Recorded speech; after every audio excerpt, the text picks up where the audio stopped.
Greetings! It's me, Dougal. If you're here, this means you probably are someone I know that was trying to support me 5 years ago, in which case, what's up?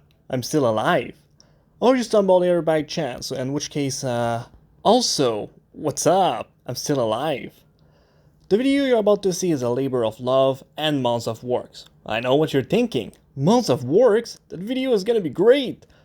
The only thing I can promise you is that it is, indeed, a video. Honestly, I'm not expecting you to see it through the end. I made tons of rookie mistakes, lost tons of footage that I wanted to use, which is why there's often no matching footage for what I'm talking about, and struggled a lot with the editing. I was not expecting to struggle so much with displaying text, but boy was that challenging. The voice recording is also pretty bad. I live in what seemed to be the world's noisiest apartment, and I was trying not to talk too loudly while recording, which is why you'll have the feeling I'm trying to swoon you over by seductively talking to you about Call of Duty. I'm still proud of what I did though, and as I am now starting to make stuff again, I have a favor to ask of you. Please leave some feedback before closing the video in the middle. I don't care if it's positive or negative, I would really appreciate it if you were brutally honest with me and tell me what I should focus on improving for potential future videos. Even if it's mean, worst case scenario, I'm crying in the shower, Lindsay can hear it. I hope you have a nice evening and stay safe. During the 7th generations of console, Call of Duty was enjoying an unprecedented level of popularity that would propel the IP to a status of household name. Just like Mario, you'd be hard-pressed to find anyone that has never heard the name of Call of Duty. And sure, there was competition like Battlefield, but none could attain sales number and popularity similar to Big Fish. Revisiting a handful of CODs on 360 made me realize the biggest advantage the series had over Battlefield and the rest of its competition. Call of Duty was smooth, very smooth, while Battlefield ran at an unstable 30 FPS and was littered with janky mechanism. Call of Duty ran at an impressive and mostly capped 60 FPS. Pretty much all actions and interaction was polished and satisfying. However, Call of Duty oversaturated the market with itself, and at the turn of a new generation, while Battlefield was showing off the power of its tech by letting players race down an entire skyscraper, Call of Duty Ghost technological bragging right was a fish having AI. Doesn't have the same impressive feel, does it? During most of the generation, Call of Duty lost its identity, but in 2019, Infinity Ward decided to make Call of Duty great again with Modern Warfare. I think Modern Warfare 2019 is the best Call of Duty game, period. It finally brought the return to form I waited for years and polished the Call of Duty experience to a staggering point. What it did isn't only rehashing what made the original trio of games great, it improved and evolved them. While still far from being a military simulation, Modern Warfare introduced a more grounded, credible, and weighty gameplay than its predecessor, while giving more options with the sandbox element. The attachment system is completely reworked into the gunsmith, letting you modify your gun and affect to a surprising degree the behavior. For example, I've been making DMRs out of sniper rifle, LMGs out of assault rifle, and even a long-range shotgun.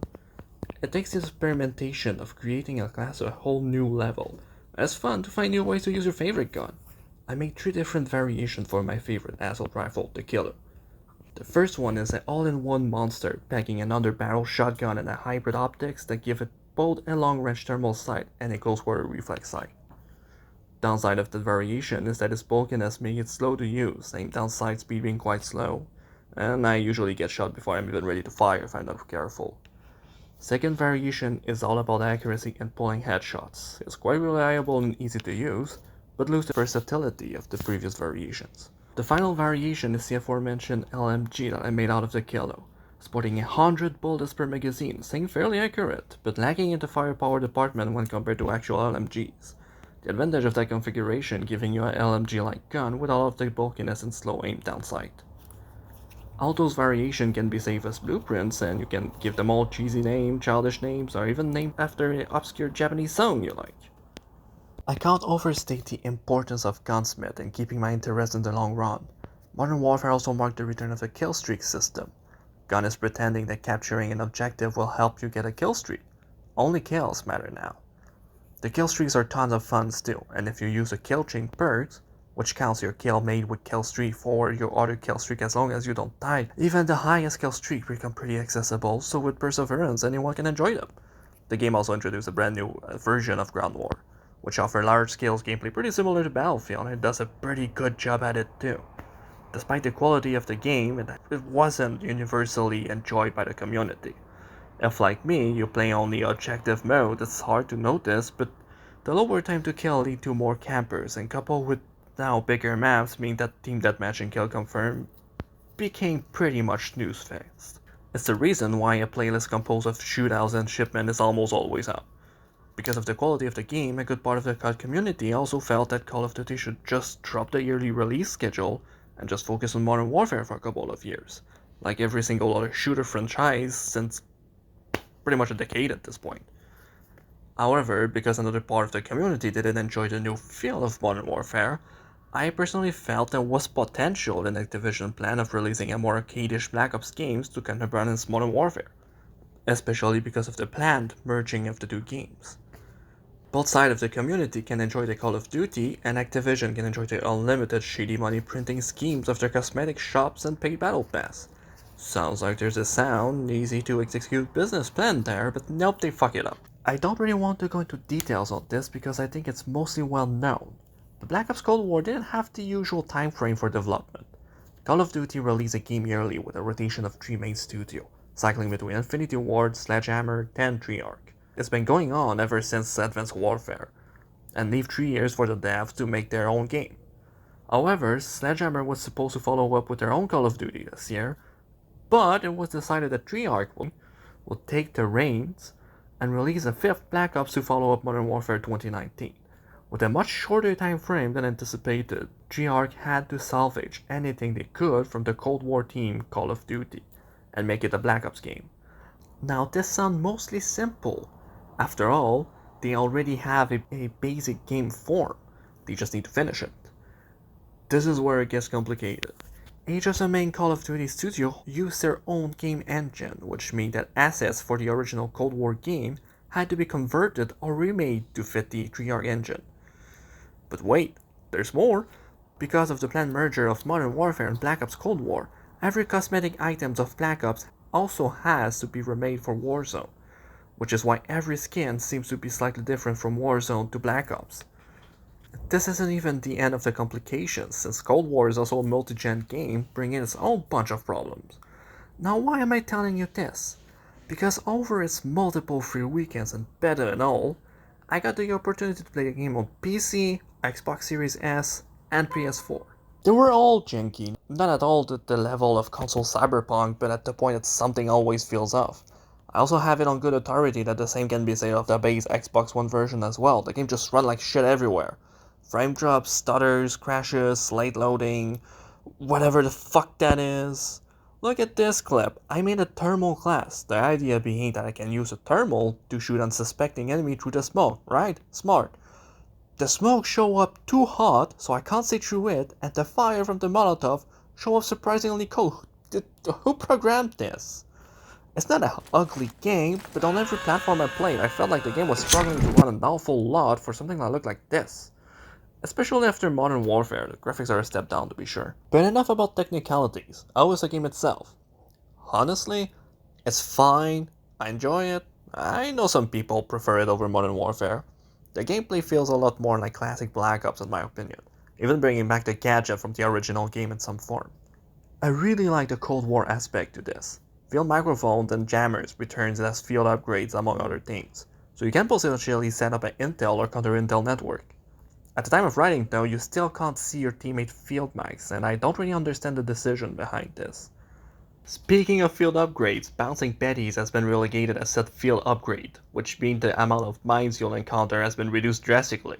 Otherwise, Gunsmith is back, kinda. While you can still pick any 5 attachment for your guns, the drawback has been reduced massively, meaning most guns just kind of feel the same. In Modern Warfare, more attachment would generally make the gun heavier and bulkier. As a result, you would move slower, get more recoil, and aim down sight much slower, as an example. Here, drawbacks are minimal and you can generally counterbalance them with another attachment, rendering the drawbacks pretty much meaningless. You could see this in all the magazine and clips attachment. In the previous game, a bigger magazine would make the gun harder to use. But in Cold War, there's little to no reason not to take the biggest magazine. As a side note, Treyarch before release was boasting better visibility with the stats of your guns, and now you affect it. And while it's mostly true, some of the way they present stats are truly baffling. Take this flashlight for instance. It reveals enemy names and life gauge from farther, so naturally, it boosts the ammo stat gauge. Obviously. I also want to note that Gunsmith in Modern Warfare had visual impacts on the models of her gun. Cold War often just used multiple kinds of tapes as visual modification. It sucks. As far as game mode goes, it's pretty much your standard fare, with some new stuff and some stuff inexplicably gone. Demolition and Headquarters are nowhere to be found, but they're probably planned to be released later, so they can pretend to add more content.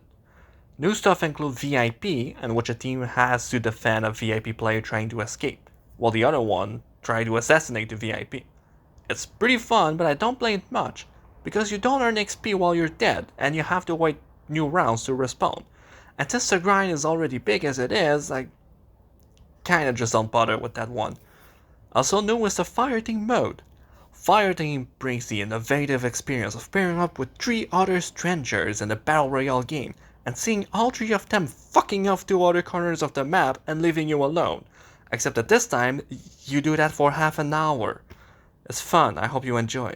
Dropkick was on for a while. It was basically Headquarters if the HQ was a suitcase. It saw the team fighting over nuke detonation cone, and that was pretty fun, but it disappeared for some reason. Since you didn't respawn in this mode if your team was in possession of the case, it's another mode I didn't play much for the same issues I have with VIP. Otherwise, Combined Assault is a thing. Essentially bigger maps and player count on variation of pre-existing modes, and with vehicles. It's a fine selection of mode, it does the job, but it's nothing groundbreaking or too exciting. Score streaks are back, disappointingly, and the most confusing system they ever had. I'll need you to stick with me for a second there. Here's how it works. Score streak doesn't reset on dead anymore. You keep the point accumulated toward them. You get more point for every kill on your kill streaks.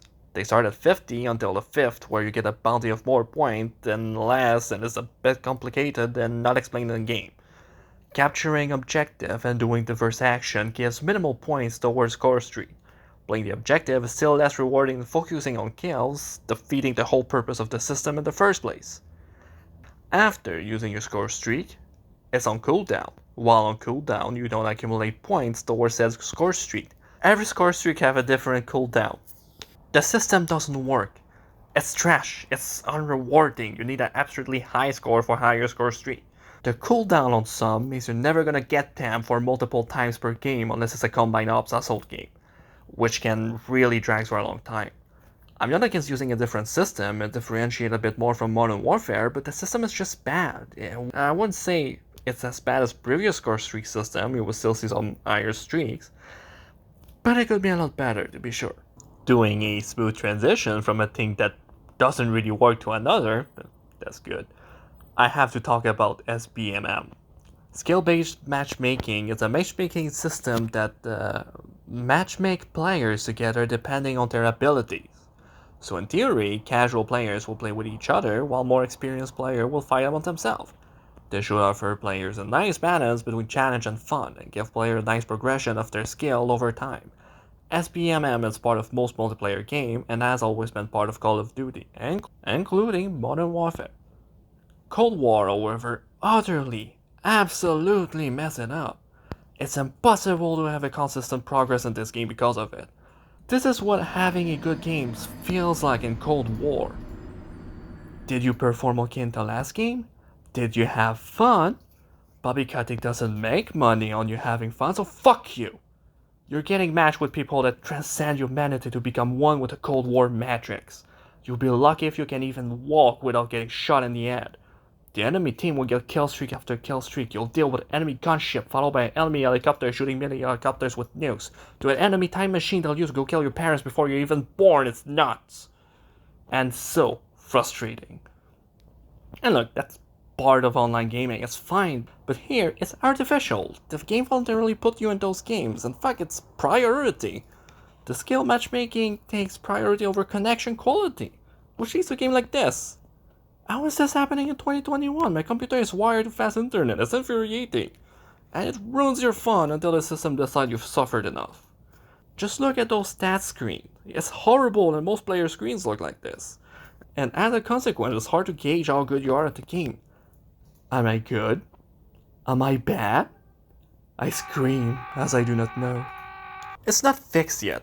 In fact, it won't ever get fixed. It's only going to get worse. Let me ask you a question. What's the main hook of multiplayer COD since the original Modern Warfare?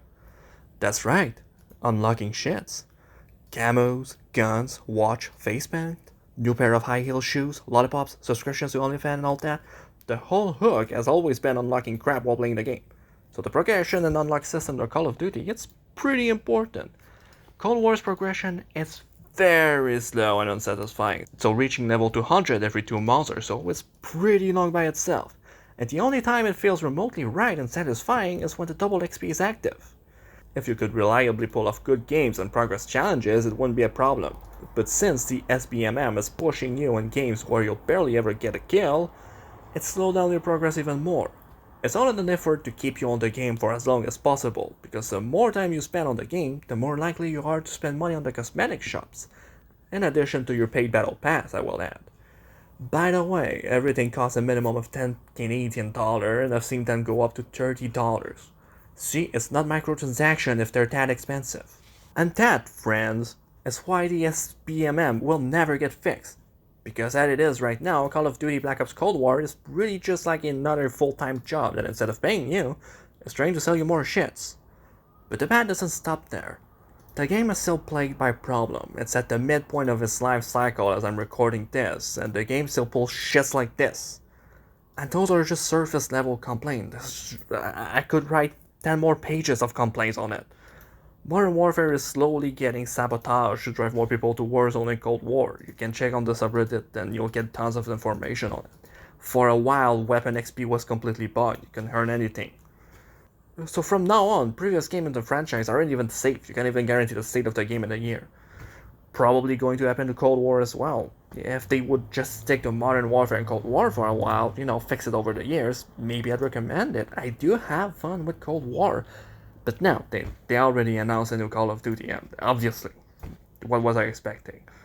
Honestly, just maybe don't touch Call of Duty at this point. I can't even guarantee what state they'll be in a year. And that is my first video. If you made it this far, thank you. Please leave me some feedback if you're interested in planning on making a video on Doom 2016 for its 5 years anniversary. I'm also planning on posting various kind of content relating to gaming, so hopefully there's going to be stuff interesting for you in those. Again, thanks for watching and stay safe. Bye!